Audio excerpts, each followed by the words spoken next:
Good afternoon. How are you, Sarah and Jarrett? This is Harlem Stage Live. Monique Martin here, Director of Programming. And as many institutions across the city of New York and the country and the world, as we are moving through the multiple and concurrent pandemics that we're dealing with, both the virus of the COVID-19 and also the virus of bigotry.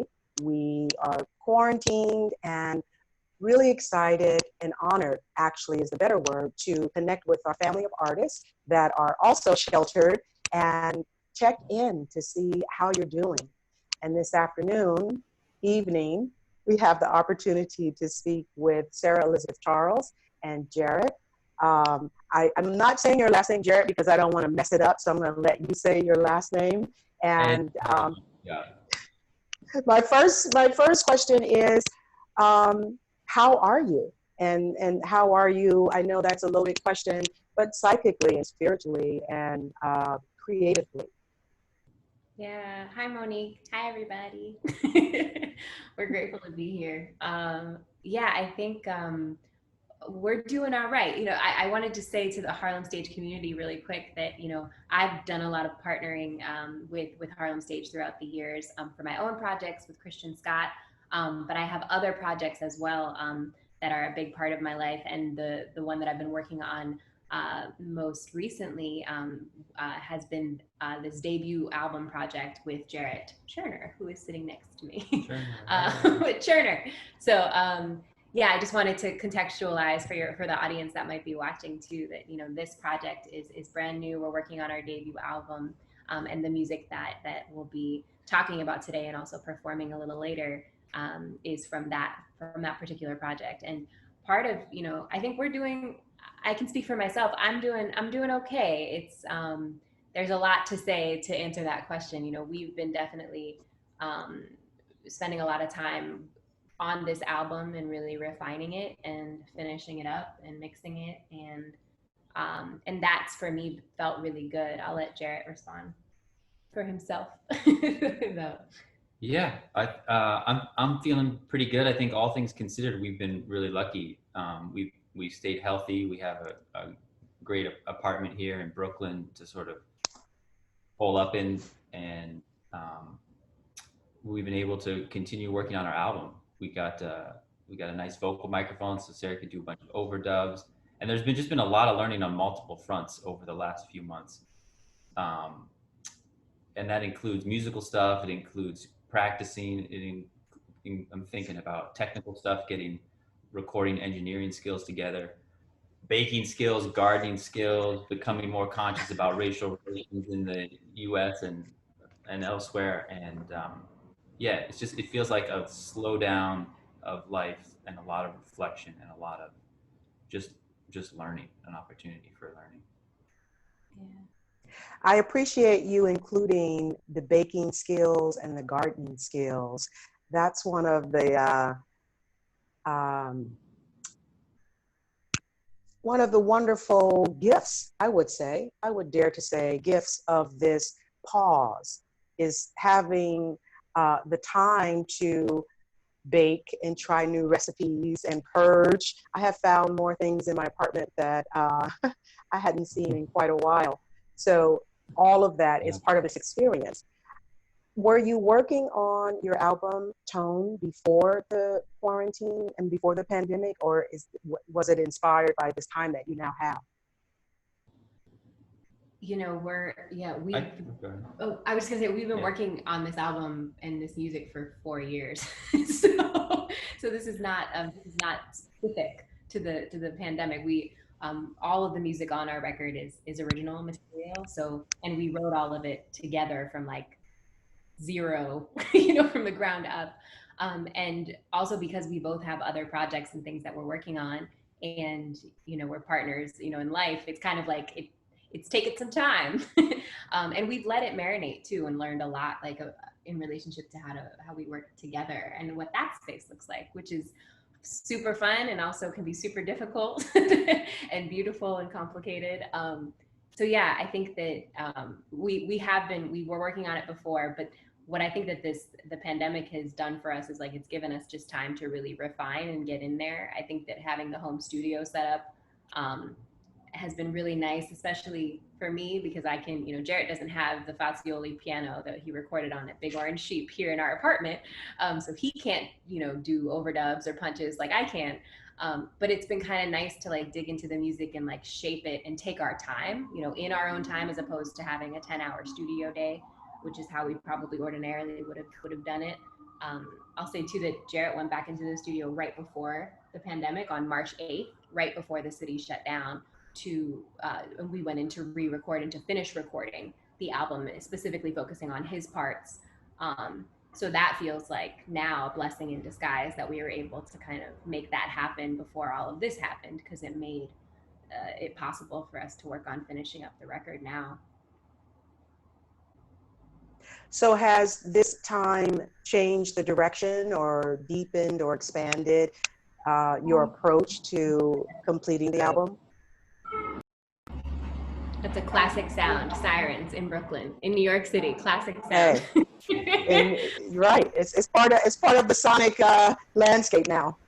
Yeah, per usual, but even more so nowadays. You want to take that one? Yeah, I don't know if this time particularly has influenced the content. It's given us an opportunity to, as Sarah was saying, really take our time with all the vocal parts. And maybe I don't know if she had this in mind before, but we've been performing a lot of the music live, in small venues, actually in some big venues too, come to think of it. But we've been developing the music, but it's always live in a duo, and occasionally we'll do a couple songs that involve like a vocal loop.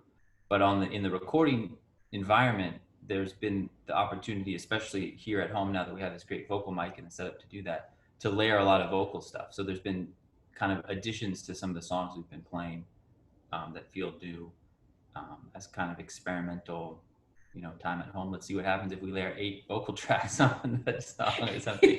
Jarrett's the engineer, and I'll be recording, and I'll get finished recording one track, and I'll be like, okay, one more. Okay, one more. What I'll say too, though, is what's interesting is the way that, content for me is like shifting in this moment, given what's happening in both of the pandemics that we're facing right now, as you alluded to in the beginning of the conversation, or just spoke to in the beginning of the conversation, this COVID pandemic and virus, and this bigotry pandemic and virus that's been present in our society for hundreds of years, and that seems to be bubbling to the surface in a way in our lifetime that is the first time in our lifetime that it's bubbling to the surface in this at this level. And singing the songs we were just actually playing yesterday, and playing through all of the repertoire feels different to me. Singing the lyrics, singing the content, it feels it's so much about like openness and exploration, and like honoring like presence of mind, and like loving each other and taking care of the world. And that's some of like the themes that we're working through in relationship to the lyrical content on the record. And it felt like therapeutic and healing to play through the material for me yesterday. And was really just sort of like, oh, whoa, this is not how it felt 4 months ago or 3 months ago or 6 months ago. These songs are taking on new meaning for us. So I will say that it does feels a little bit new, even though these songs were written way before this time. A 4-year journey. Can you talk about your other projects? I just want to get a sense of, it's like making a documentary film almost. Was that intentional? And is this process any different than your work on your own project, Sarah, and your band, Jarret, and also Joyo that you worked on, which I want to talk about that as well. Has this approach been different? I'm trying to understand. I know you have a lot of music and projects out in the world. Have you approached this process differently? Yeah, well, I think the biggest difference is that being partners, that we share our life together, that, adding the element of working together has been a learning process for both. a learning process for both of us, as that smile may indicate. And so sometimes that's felt awesome and sometimes not so much. And so I think that the longer time than usual maybe, has been us sort of navigating that environment together and making sure it feels good and feels comfortable, and maybe taking pauses from it when it doesn't. And unlike, with other projects where you might be working with friends or colleagues that might not even be that close to, there's a little bit of distance that we don't have, that I think adds a beauty to when we play together. And usually, and my experience has always been the performing part has been super fun, and playing together is super fun. Sometimes, rehearsing can be difficult, or deciding to take an hour or two at home together and decide to work together rather than clean or just hang out or spend time apart. Um, that's factored into the, the the long time in development. And also, I guess there hasn't been a rush. It hasn't felt like a rush for each of us to push it out before it's ready. And it might have been, I don't know, it would have been sooner had this pandemic not come out. I don't think so. I think we just took our time with it. Yeah. We originally recorded last summer, and then I think we didn't listen to what we recorded for 6 months. So it's, we were just doing other things. Yeah. It's like, well, yeah, we'll get to that. And, it wasn't our first priority, to put it that way. But we have the time now to really spend on it. And, you actually can't really work with other people as much in the same way. So we're taking advantage of our time together. Can I add to that? I want, the word like intimacy comes up, and it's like Jarrett said, like, it's just different working with your partner than it is with other humans in your life. And I feel like I haven't, there are so many great partners who are working together these days and like putting out music. It's funny, I was talking to Lydia Liebman the other day, and she's like, oh yeah, like all my clients seem to be like married couples. Like I have this like whole roster of like people who are partners. She's like, I don't know what it is about me. That's the coronavirus. Right, I guess it's that. There are all these duos being birthed right now, duo projects. But yeah, I think for us, one of the biggest things, and I say this to say that, I say this because I think it was important for me to hear from another couple that works together in a different creative medium, to get this sort of advice from them, that like the relationship always takes precedence over anything, over the music, so for us, if there was ever a moment where like, not that, there's always like difference in creative opinion, and you can navigate your way through that. But if there was ever a moment when like the music was taking precedence over our relationship, we just would pause. There were, or we tried to practice just like a pause and stepping away. And we also had like a mantra before we start playing together that we try to say every time to kind of center ourselves in the moment. Just to remind ourselves that we're doing this because we love playing together and that we love making music together. And part of deciding in the first place 4 years ago to have this be a duo as opposed to like starting a band together with other people, I think was, at least in my memory, was like, we wanted to make sure that we could like birth a creative space, just the two of us, without involving anybody else to start, and really just figure out, okay, what does that relationship look like? What does that part of our intimacy look like? And maybe one day it'll involve other people, or I imagine like our project with like a string quartet, or something else, some other elements. And for now, we're learning, and it's I think really contributing to like a growth in our relationship on every level. So I wanted to point to that because I don't hear people talk about that so much openly, and I think it's important because there are a lot of us out there, duo couples. So. Yeah, it sounds like there has been a lot of discovery and experimentation as you've gone along this 4-year journey. And, I had an idea a couple of years ago to do a series on couples. So I think I'm going to lift that up because I also know a DJ couple. There's some interesting couples out here, partners out here that are creating work, together and separately. And what's that journey like in being in proximity? You know, it's almost like being a resident artist, you know, or being an ensemble company where you live, work, eat together, and how does that impact the work that you're doing?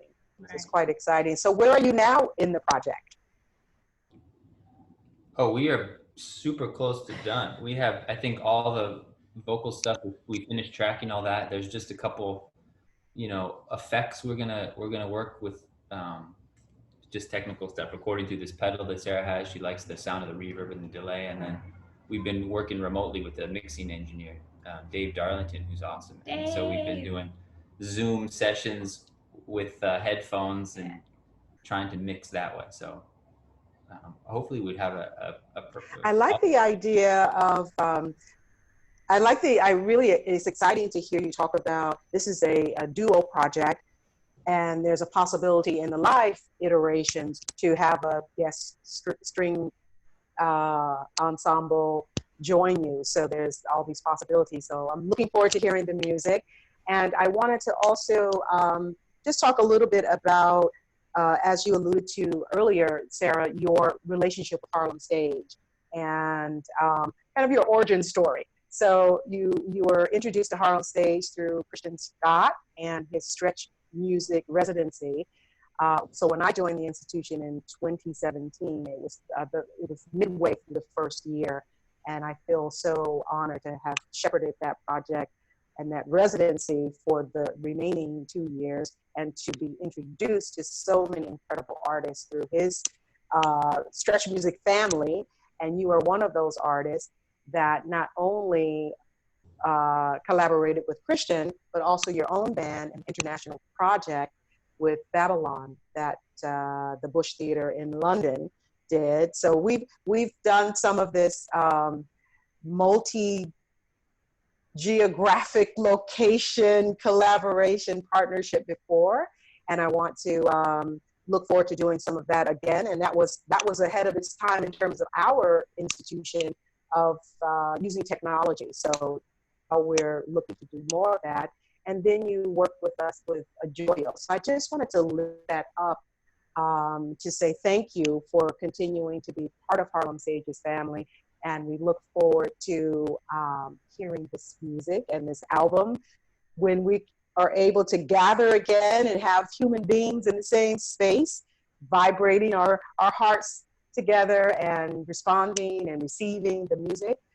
So I wanted to lift that up, and I want to also say shout out to Jarrett from being from the Bay, because I'm from the Bay. So shout out to the Bay Area. So if you could share with us, during this time, a lot of institutions are understanding the value of artists of color specifically, and the voice of the need, the importance of having diverse voices on every stage and at every table, and the door open. What would you say to everyone that is experiencing this conversation about the value of Harlem Stage, and why you continue to return there with multiple projects? Yeah, no, I appreciate you taking us down memory lane in a way, in relationship to, my connection to Harlem Stage. I'm thinking, like, right now, I'm like, we should do a duo with strings debut at Harlem Stage when this is all over. That would be beautiful. My first experience at Harlem Stage actually even predates the Stretch Music era and the connection with Christian, because I did a neighborhood concert with Carnegie Hall there years ago with my students, some of my students, and my band and Scope. And that, oh man, that performance in and of itself is something that comes up into my mind right now, in addition to the Stretch Music Festival and the collaborations with Christian and the Babylon project, just because the word, just like diversity, just screams up at me. I remember, like, the kids in that particular Carnegie Hall neighborhood performance at Harlem Stage, on the stage with us, performing, holding their space, like really just crushing the performance and showing up in such a big way. And just the whole entire environment during that performance was made up of so many different kinds of people, so many different ages, so many different backgrounds. And I remember just feeling so like warmed and heartened by that environment. In particular, one thing that I appreciate a lot about what you all do at Harlem Stage, which is a part of the work that was encapsulated into the Babylon Project too, was your work with young people, and specifically young people of color. There was a young woman named Hannah who was performing, who's now studying at Berkeley. Shout out to Hannah.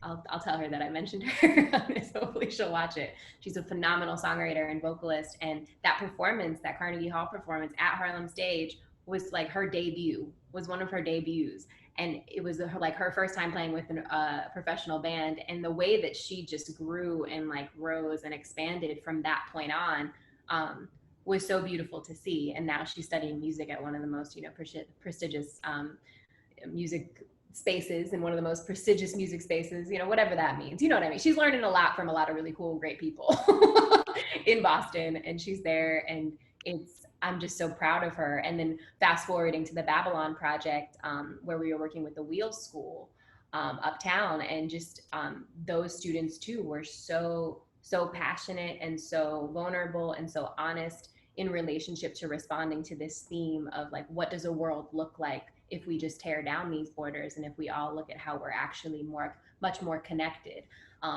In a time like this, it has me reflecting too on like the idea that young people know, like we were just actually talking to your program assistant earlier, Asha, about this, like young people know what's up. They know how to love each other. They know how to not, lead with bias because they haven't lived as long, they know how to just accept and open their hearts and their minds. And that's, I've loved so much of the work that I've partnered with Harlem Stage on. And I would say that the work with young people and seeing young people come alive and be lifted up in the space is what's standing out to me most right now, because I think that's what we need to be focusing on. And that's who we need to be listening to more than anything else right now, and learning from too. Thank you so much for amplifying the work that we do. We're rededicating our efforts and our resources to our young people, especially with the challenges around distance learning that they've had to navigate. And we know, well, rather we don't know yet, what the DOE is going to allow in September when students return back to school, if there will be field trips, if they can come to the Gatehouse for performances, if we can do in-school workshops like the incredible workshops, powerful workshops that you did at the Wheels School. And I'm just remembering also when you did your performance, those students came to the Gatehouse and they also participated. So we're looking at that 360 holistic approach to engaging and supporting and loving our young people so that they can find their voice in whatever sector that they gravitate towards. What Mr. Thompson says, one of our educational partners at A. Philip Randolph, which is a prep school, a college prep school, but he's an advocate, a staunch advocate for the arts. And he said, if students don't have the arts, they're not prepared for anything, because the arts give you a portal, an access, a door to math. We can link those, we can thread that needle. So thank you for your commitment to young people and your ability to inspire them. Really, it is a gift. So we're going to listen to some music now. If you want to tell us a little bit about what we're going to listen to, and then we'll see you live for Q&A and let people ask you guys questions. Yeah, for sure. I want to say too that Jarrett and I are both teaching artists, both educators, and so that's been, I think, again, I think I can speak for both of us when I say that it's been like a huge component to our artistic identities. Like, it's not as it's not like, oh, we're teachers on the side and then we're artists. It's like, that's been a huge component to our creative identity as a whole, being teachers and really being able to work with young people, people of all ages, but especially young people. Yeah. And you're also taking your work into the prisons as well, right? You're doing workshops with the carceral system. So thank you. Yeah. So you're about to hear some music from our debut album. Yeah, we haven't decided which pieces we're gonna play. The album will feature, I think so far as eight pieces. You'll probably get, a little sampling of 3 or so. I think we have time for those. So we'll pick some good ones for you. Yeah, we can't. Perfect. Well, we're looking forward to it. Thank you so much for joining us in this conversation. We look forward to having you back in the Gatehouse when the world opens up. And for now, this is Monique Martin, Director of Programming for Harlem Stage, and Sarah Elizabeth Charles with Scope and with Joyo and with multiple projects, and Jarrett Cherner with the new project Tone and multiple projects as well. So we love all the intersections. Thank you so much, and we'll talk to you soon. Thanks, Monique. Thanks, Monique.